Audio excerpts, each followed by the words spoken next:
welcome back to the Science of Parenting podcast, where we connect you with research based information that fits your family. We'll talk about the realities of being a parent and how research can help guide parenting decisions. I'm Mackenzie DeYoung Skelling, podcast co host, and I'm a parenting educator. Our guest today is our colleague and extension educator friend, Cindy Thompson. She is a parent of 5 adult kids who are all married, and the grandma to several grandbabies. Cindy, welcome to the podcast. I would love it if you would share with us just a little bit more about yourself. Sure. First of all, thank you so much for having me on the podcast. As you know, I've worked with a team behind the science of parenting in a variety of capacities over the years. And so to be finally on the podcast is really exciting for me. My background is in psychology and parenting and early childhood. And right now, I'm currently on the state early childhood team. Primarily, what I do is I support instructors and consultants who support the early childhood workforce. That's primarily what I am responsible for doing right now. I married my college sweetheart. We've been together for 34 years, and we have children ranging in age from 24 to 36, with grandchildren between the ages of 12 years old and newborn. And they live all over the place. We've got some that are really far away. We have some that are a few hours away. And then we have some children and grandchildren who share our zip code. Yeah. And we are reaching the end of our season. And today I'm so excited to chat with you, Cindy, about parenting launched children, AKA parenting emerging adults. We'll talk about what the research says about assisting parents like you who are navigating family life while also watching your own children navigate their own family life, and even enter the ranks of parenthood themselves. I'm so glad that the science of parenting is including this as part of this season, because parenting children who are emerging into adulthood and or becoming parents of their own is often the longest stage of parenting, with the most ambiguity about what our role is as as our children make those transitions. Yeah. Um, we'll start with a quick definition. On the science parenting, if you listen, we love a definition. So let's talk about a definition. Emerging adulthood is a term used to describe a period of development spanning from about ages 18 to 29. Technically, I'm out of this range, but I still kind of consider myself in it. Experienced by most people in their 20s in westernized cultures and perhaps in other cultures of the world. Um, it was initially defined by Jeffrey Jensen Arnett, who is a doctor from Clark University, in 2000. He identified 3 criteria for adulthood. First is accepting responsibility for yourself, making independent decisions, and lastly, becoming financially independent. So, Cindy, do any of these stand out to you from your perspective as a parent, as someone who is a professional in this world? What have been the most significant challenges or successes you've seen in guiding emerging adults towards these specific markers of independence? Of those 3, Mackenzie, that you mentioned, the one that stands out to me the most is making independent decisions. And it's not that letting a child make independent decisions in adulthood is challenging as much as knowing what our role is a lot harder to know how to support them. So, you know, at other stages of development, children are making decisions about, the color of their cup or what they're going to wear to school or to a dance or those sorts of things. And those are important decisions for those stages of life. But as adults, the decisions that they're making are much bigger and have much more long-term consequences. So things like buying a home, joining the military or re-enlisting, when or even if to start a family, those decisions can be daunting for our children, and our role in helping children make those decisions can be really daunting. Yeah. And one thing as I hear you say that is, it's different, but also those little decisions, those little choices that we've had to make throughout our life, even, red versus blue or what do I wear to prom, as you help your kids navigate those decisions, it does become easier to help them navigate decisions later, those bigger consequence decisions. That just is what comes to mind, is why we start early in life helping them to navigate those, so it is maybe a little easier. Completely agree. Yeah. So something from the work of Arnett. He says that full-fledged adulthood has been delayed, with emerging adults pursuing things like longer education, maybe 2-year versus 4-year versus 6 and beyond, entering marriage and parenthood later, experiencing a longer transition to stable work. So, from your own experience with your adult children or families that you've worked with, does this sound familiar? Yes, absolutely. We joke in our family that I had several children before my children even started thinking about starting a family that was meaningful for them. And so when our children are young, we have kind of a good idea of when they're going to start kindergarten, when they're going to walk, when they're going to drive, when they're going to graduate high school. But when our children become adults, we don't know where career paths are going to take them. We don't know if or when they're going to ask that special someone to marry them. We don't know if or when they're going to start a family. And that ambiguity and our role in supporting children in that ambiguity can be really hard for parents who are parenting adult children. As you say that, I realize that I maybe haven't given my parents enough credit. I've put them through a lot, well, I'll get there eventually, let me deal with it. So I really appreciate that insight, but it can be tough for the parent of the adult child too as you make those decisions. There can be a lot of insights as you start to Yeah. parent adult children, reflecting back on when you were that age and some of the things that may have been said or done, not really understanding that your parents are still parenting you and they're not sure what that role is. Yeah, so one piece as we move into supporting our adult children, one piece of emerging adulthood that seems to come up a lot is the aspect of financial support. So, in fact, a study by Pew Research Center found that parents indicated they continue to support their adult children financially in a number of ways, things like mortgage, college, medical expenses, and beyond.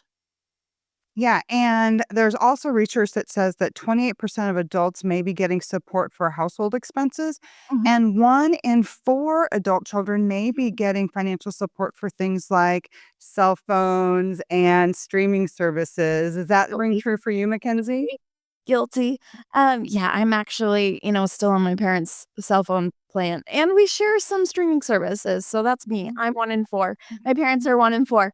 I know that I am grateful for their support. They have helped me through a lot of things, get me where I am today through those little bits of financial support, keeping me on their cell phone plan or, helping me with some health insurance as I navigated, becoming a girl in the working world. So, Sure. I do appreciate that.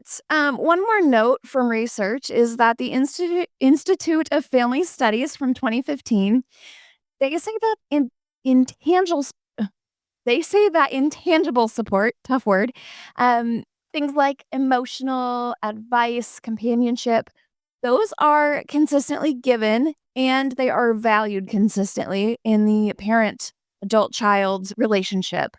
However, excessive financial support can actually hamper independence. So, knowledge of that is important.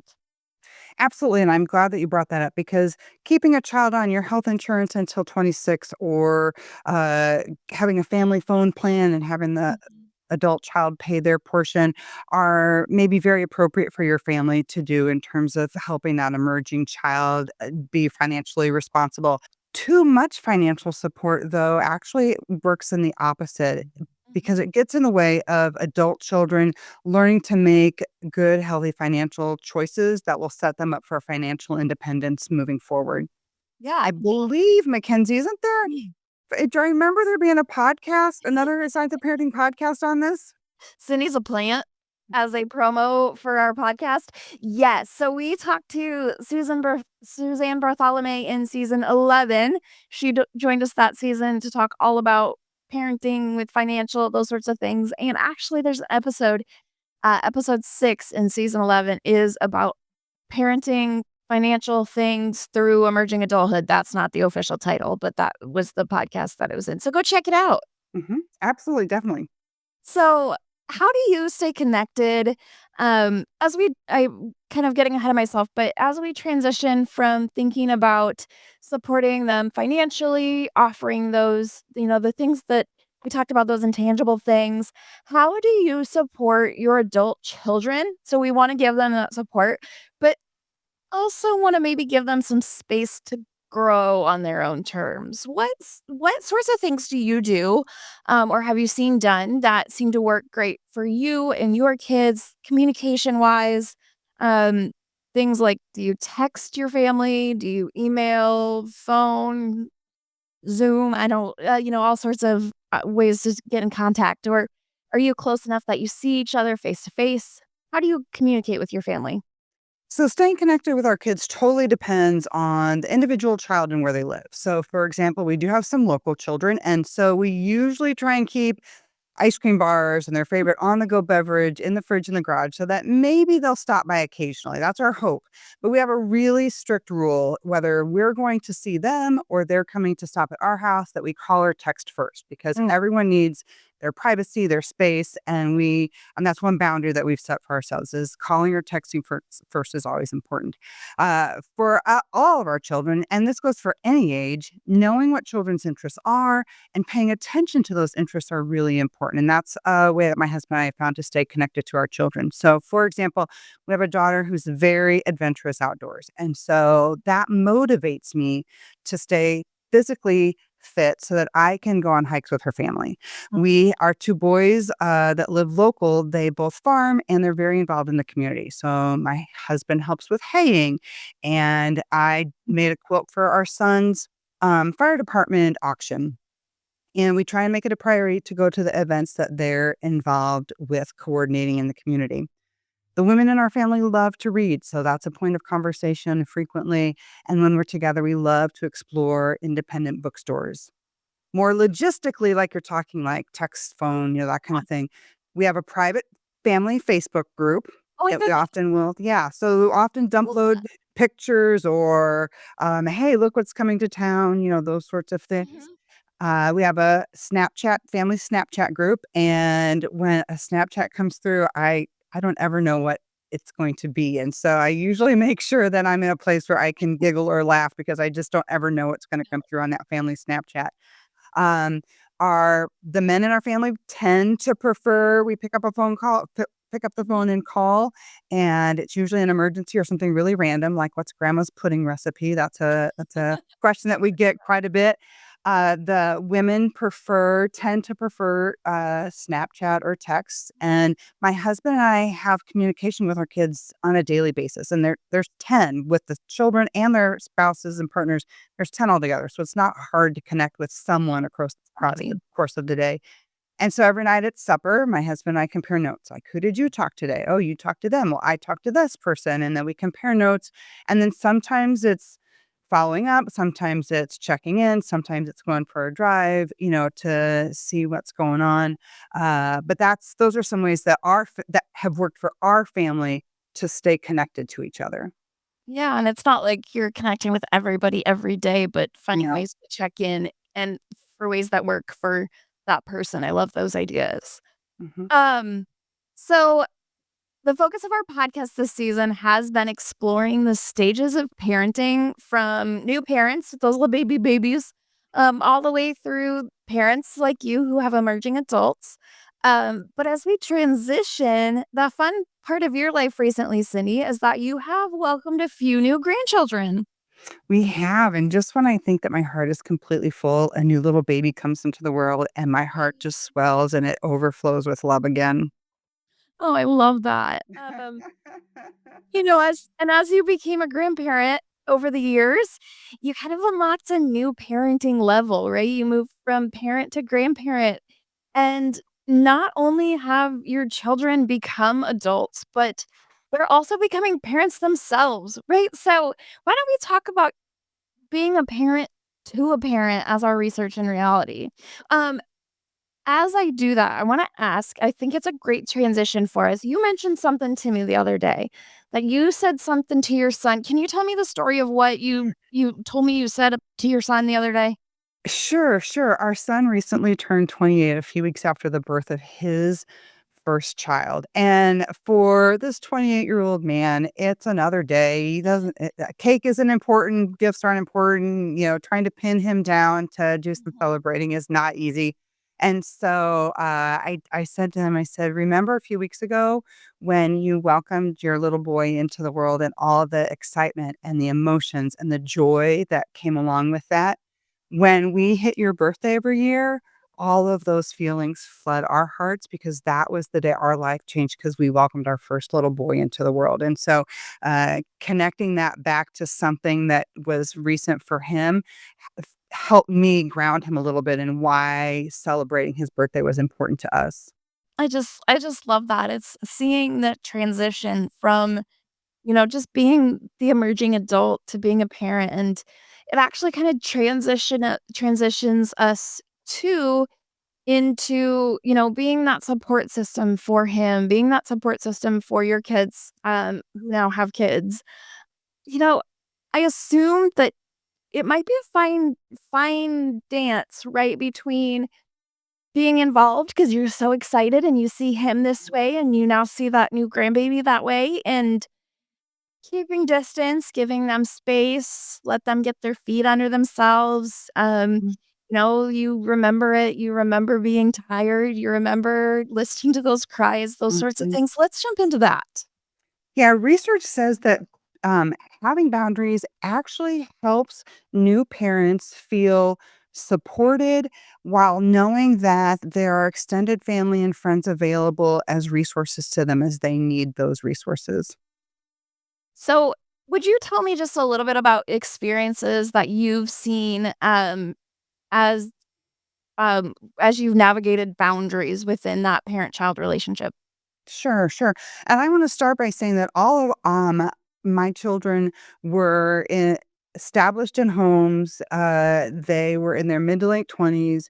And so the boundaries and support that we gave might look very different than a family where the adult child who's becoming a parent may be younger. I've supported some of those populations in my career, and so this is from our experience supporting young children, who are becoming parents.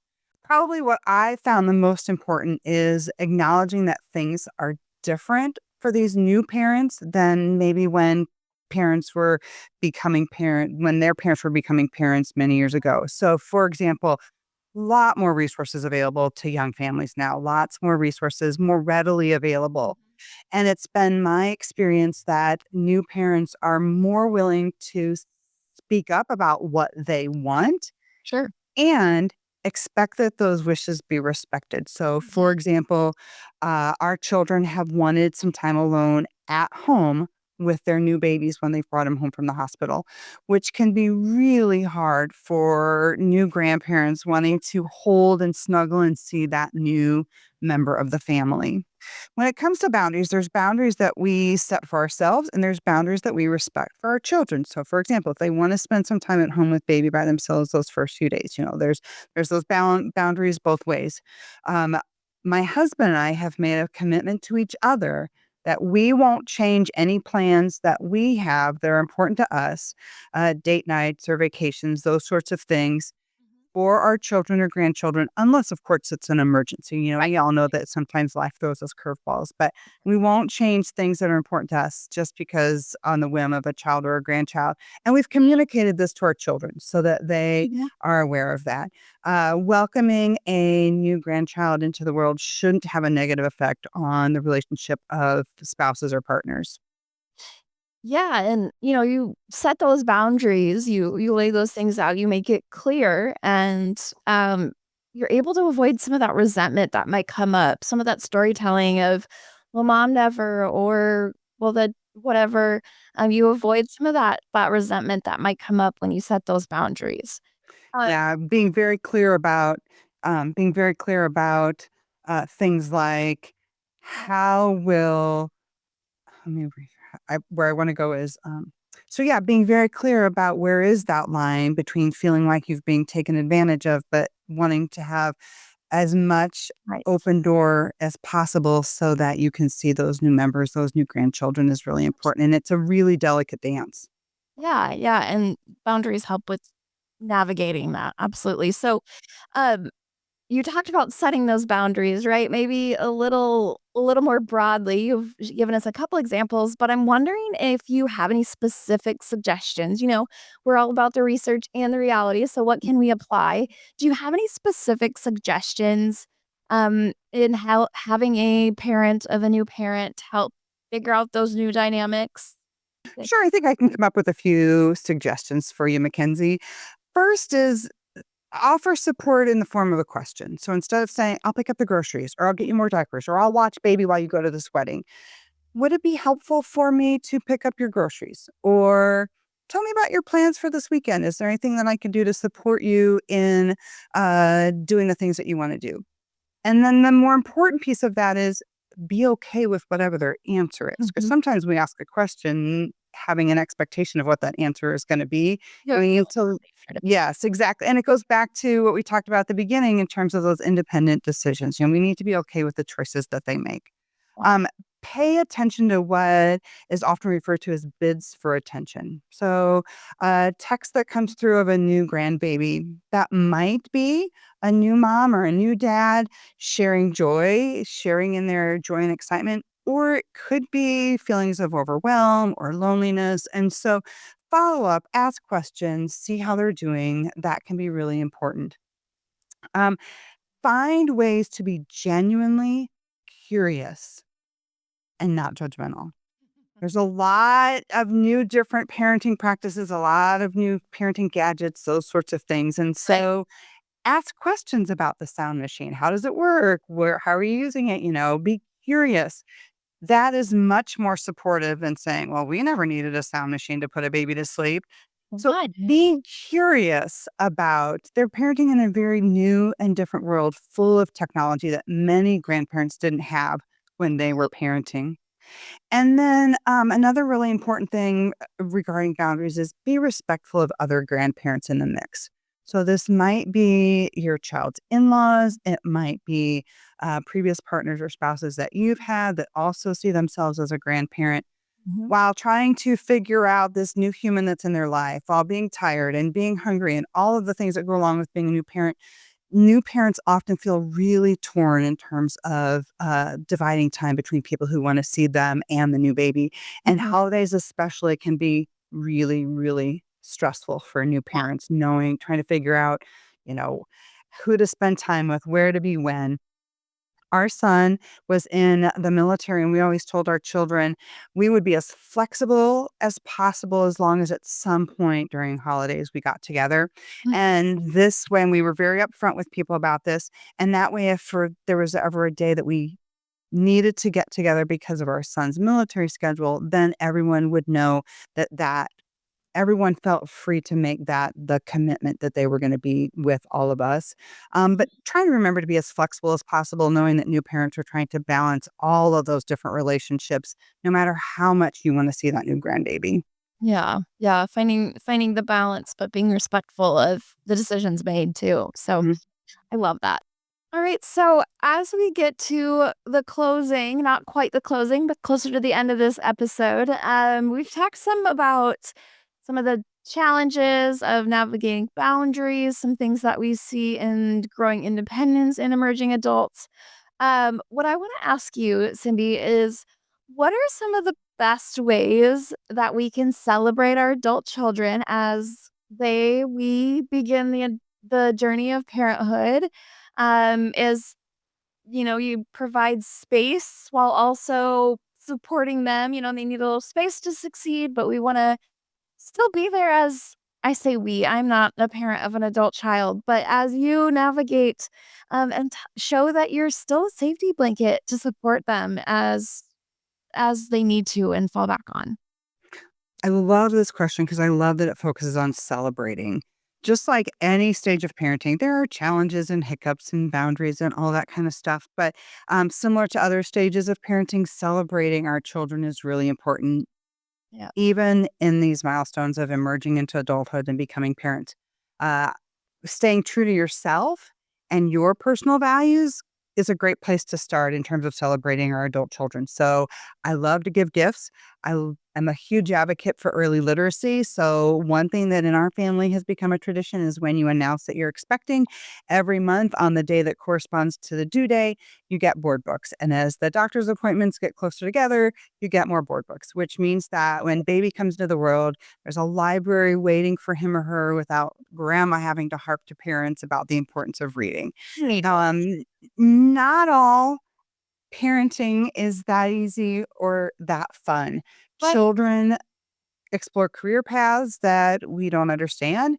They enter relationships that we don't support. They spend money in ways that we may not approve of. Sometimes we watch our children make choices that leave them struggling and really vulnerable. And that is probably one of the hardest things about parenting adult children because oftentimes our support is shut out. And the best thing that we can do, or the only thing that we can do, is ensure that the door is left open for when they're ready for that support. Sometimes, though, supporting their choices that may just not be in line with what we initially thought would be best for them can really pay off in some beautiful ways. So, for example, we had a son who chose to go into the military, which provided lots of opportunities for our family to have some thoughtful reflection.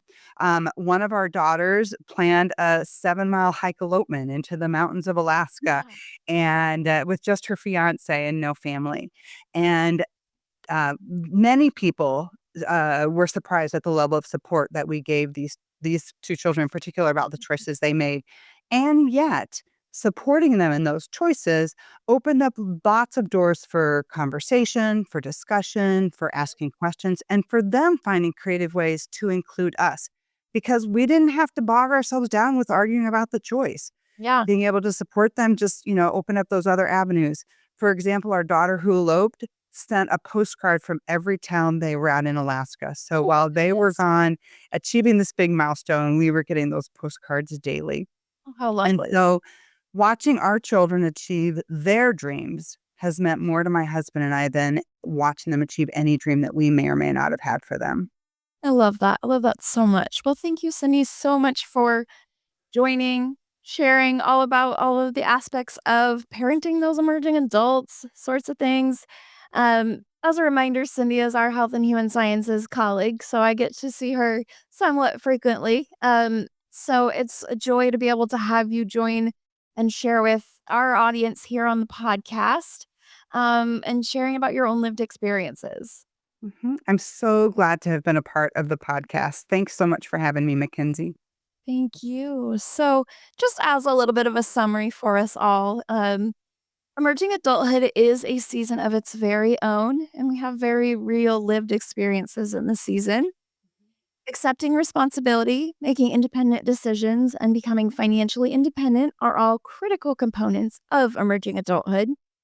And parents of adult children who are new to parenting can offer support and encouragement in a variety of ways that helps those emerging adults continue towards independence. So, thank you all for joining us today on the Science of Parenting podcast. As a little plug, since we mentioned in previous podcasts, we have well over 100 episodes at this point. So be sure to go check out our past catalog on any of your favorite podcasting apps, on our hosting platform, or at thescienceofparenting.org.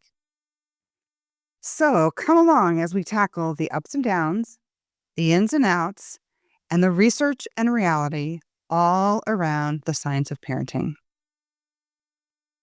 The Science of Parenting is a research-based education program hosted by Mackenzie DeYoung-Schelling, produced and edited by Brock Bierman, with contributions from Barbara Dunn Swanson, Dr. Connie Beecher, Haley Walker, and Morgan Nowell. Send in questions and comments to parenting@iastate.edu and connect with us on Facebook. This program is brought to you by Iowa State University Extension and Outreach.